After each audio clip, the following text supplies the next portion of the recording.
National maritime day તથા 43માં Gujarat maritime બોર્ડની સ્થાપના દિવસના શુભ બંદર કચેરી ખાતે ધ્વજવંદન કાર્યક્રમ તેમજ સ્નેહ મિલન રાખવામાં આવ્યું હતું. આ નિમિત્તે બંદર કચેરીના અધિકારીઓ, કર્મચારીઓ, બંદર વપરાશકારો, સુરક્ષા એજન્સીઓ વગેરે ઉપસ્થિત રહ્યા હતા. પોર્ટ ઓફિસરે પ્રાસંગિક પ્રવચન સાથે સારા નંબરે ઉત્તીર્ણ થયેલા સ્ટાફના બાળકોને પ્રોત્સાહન પુરસ્કાર આપવામાં આવ્યું હતું. જે કેસમી ગુજરાતી સાથે મહેશ વાજા, સોમનાથ. आशीष कुमार झा, वरिष्ठ वैज्ञानिक, केंद्रीय मात्स्यिकी प्रौद्योगिकी संस्थान का वेरावल अनुसंधान केंद्र, यहीं पे हम लोग कार्यरत हैं और हम लोग फिश के ऊपर रिसर्च और डेवलपमेंट में काम करते हैं. सर क्या बताएं? हर वर्ष हम लोग 5 अप्रैल को नेशनल मैरीटाइम डे मनाते हैं और इसका मीन्स बहुत लंबा इतिहास है. और नेशनल मैरीटाइम डे एक्चुअली इसी दिन 5 अप्रैल को 1919 में पहली बार बॉम्बे से एक शिप लंदन के लिए गई थी, एसएसआर लॉयल्टी. सो उसी को हम लोग कॉमेमोरेट करने के लिए हर वर्ष 5 अप्रैल को नेशनल मैरीटाइम डे मनाते हैं. और पहली बार जो नेशनल मैरीटाइम डे मनाया गया है स्टार्ट हुआ 1964 से, सन 1964 से. जैसे आप जानते हैं कि मैरीटाइम बोर्ड जो है, हर स्टेट में अपना अपना मैरीटाइम बोर्ड है.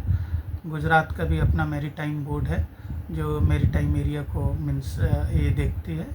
सन 1982 में 1982 में गुजरात मैरीटाइम बोर्ड का स्थापना हुआ था. और जब हम लोग मैरीटाइम बोर्ड का बात करते हैं और बंदर या हार्बर लैंडिंग सेंटर का बात करते हैं, तो गुजरात में अगर हम देखेंगे तो वेरावल का जो लैंडिंग सेंटर है बहुत ही ऐतिहासिक और पुराना है. अगर आप इतिहास में जाएंगे तो आप पाएंगे कि 13वीं-14वीं शताब्दी से इसका इतिहास है.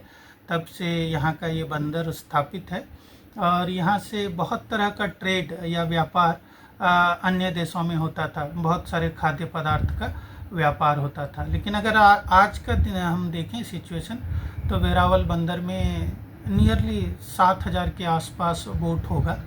और मेनली जो है यहाँ का जो बोट है फिशिंग में अभी ये है कार्य करता है.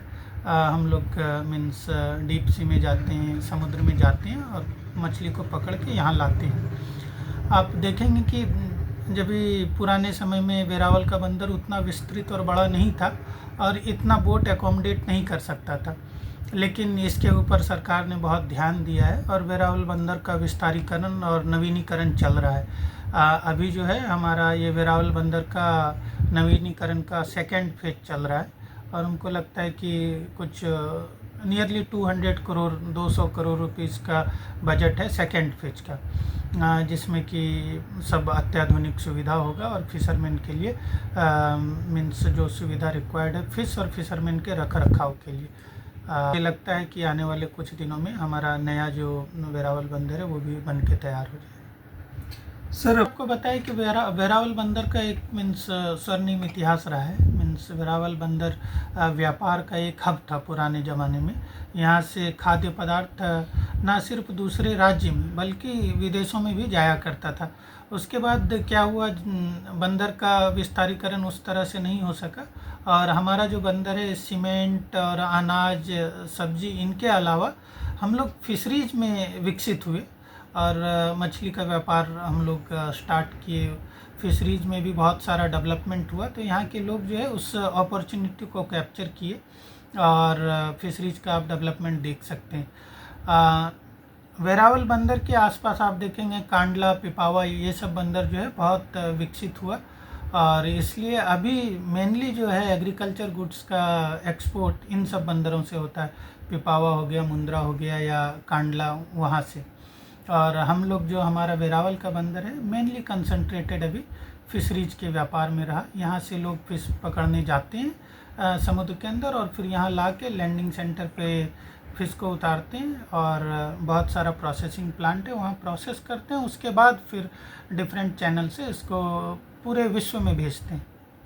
बदलाव हुआ है. आप देखेंगे बहुत छोटा छोटा, पहले तो उतना साइंटिफिक ये नहीं था, ट्रायल एंड एरर मेथड से बनाते थे कि कौन सा अच्छा है. और अभी तो बोट डिज़ाइनिंग में बहुत डेवलपमेंट हुआ है. पहले सिर्फ लकड़ियों का बोट बनता था, उसके बाद एफआरपी का भी बोट आया, फिर स्टील बोट, अभी स्टील बोट भी हालांकि वेरावल पोर्ट पे स्टील बोट बहुत कम है।